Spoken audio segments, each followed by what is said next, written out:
Good afternoon all. I'm Dr. Darrin, second year resident of ophthalmology from St. John's Medical College, Bangalore. So we know a macular hole is a full thickness defect of the neurosensory retina at the fovea, which occasionally can result after trauma. So incidence of traumatic macular hole is 1.4% in closed globe injuries and 0.15 in open globe injuries. So traumatic macular hole is a relatively uncommon manifestation of all types of ocular injuries. So we present a case of traumatic macular hole following severe blunt ocular trauma, its clinical features, treatment, and short-term outcomes. So we got a 23-year-old male patient who came to the emergency department of our institution with history of fall from his two-wheeler 6 hours prior to presentation. There is history of bleeding from his forehead. There is no history of loss of consciousness, vomiting, seizures, no evidence of any ENT bleed. He complains of diminution of vision of the left eye post the incident. No history of any bleeding from the eye, no diplopia, floaters, or flashes of light. So past history, the patient gives history of ocular trauma to the right eye 2 years back while operating a drilling machine. So suspected open globe injury, full details are not available to us. So he underwent surgery with no improvement to the visual acuity in the right eye. On examination, right eye, there is perception of light with projection of rays being accurate, and near vision less than N36, color perception is normal, color filters. Left eye, counting fingers at 3 meters, near vision less than N36. So on evaluation, anterior segment, right eye, lid and ocular adnexa were normal. Left eye showed an 8 cross 2 centimeters deep irregular laceration noted along the superior orbital ridge.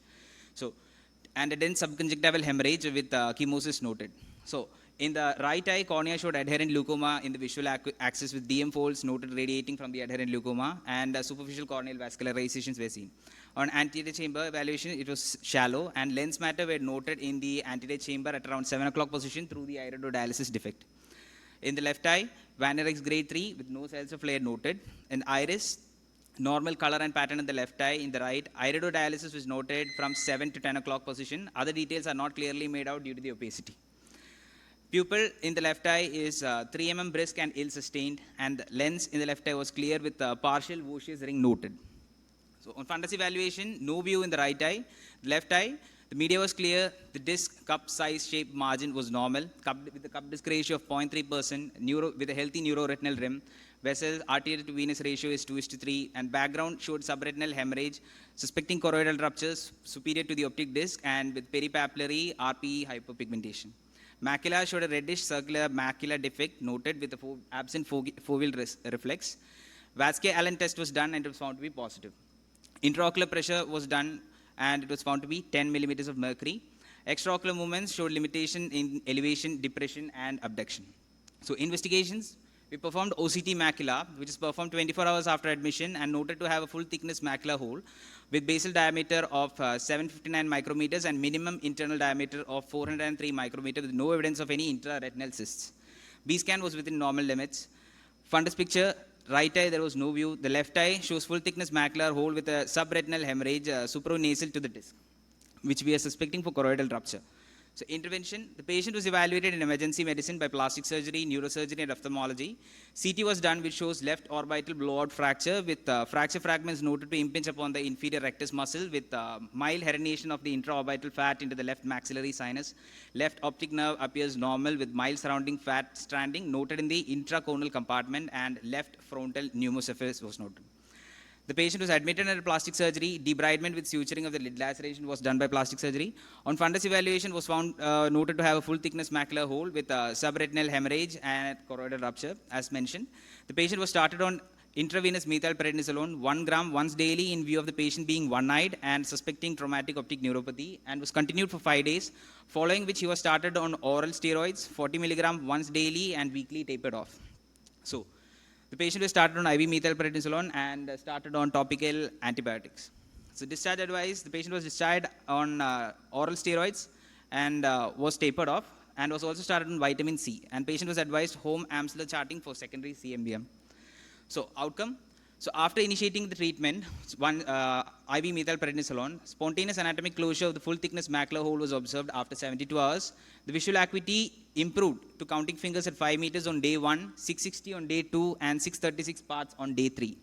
So, as per literature review done, retrospective case series study done by Chunling Lee et al. Showed that there was moderate rate of spontaneous closure with the mean time of closure being 9.5 weeks, in spontaneous closure of traumatic macular hole, an intact ellipsoid band was observed in the patients, and smaller basal diameter of 418, a small basal diameter was associated with spontaneous closure. But in our case, it was a bit larger. The study done by Manish Tandon et al. Was done to find a novel method for the management of traumatic macular hole by giving intravenous methylprednisolone, out of which 6 patients were given treatment within 44 hours. The patients who were given methylprednisolone, all patients had closure of a traumatic macular hole within 48 hours on an average, with improvement in visual acuity at the time of discharge and on later follow-up. So, on follow-up of our patient, the visual acuity in the affected eye was found to be 636, near vision to be N10 with normal color perception. On fundus evaluation, left eye showed resolved macular hole with the dull foveal reflex and with ILM folds. And resolving subretinal hemorrhage was seen. So OCT macula showed complete anatomical closure of the traumatic macular hole with foveal thinning.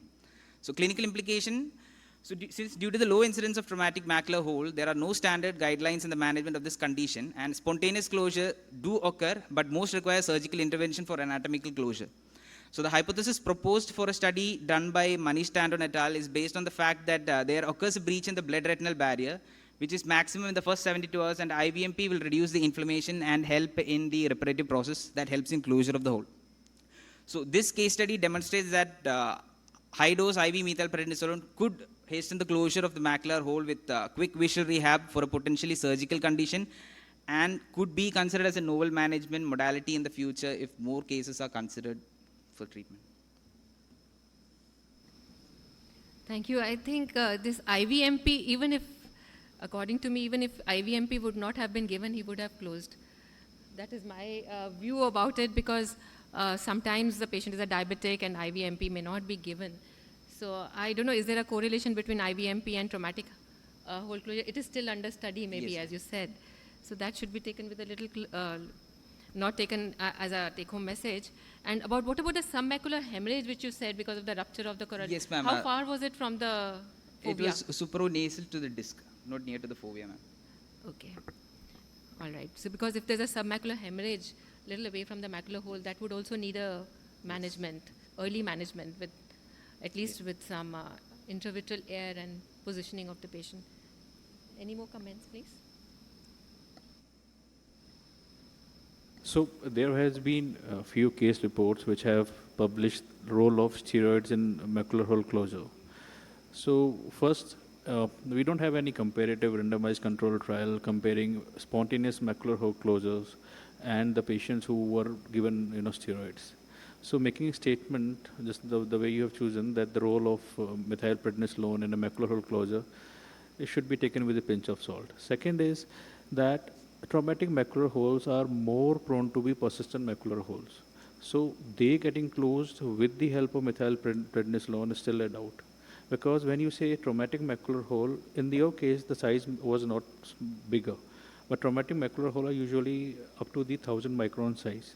In pediatric patients, they are very, they are very resilient to close without the surgery.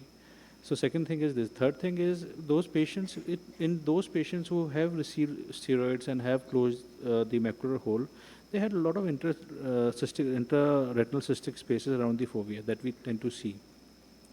So the hypothesis that has been put in literature that it causes the decrease in this cystic fluid, and this might lead to the closure of these macular hole. But then we don't have any trials to say that. So as of now, for me, it is spontaneous closure, not because of the steroids. Thank you, sir. Thank you.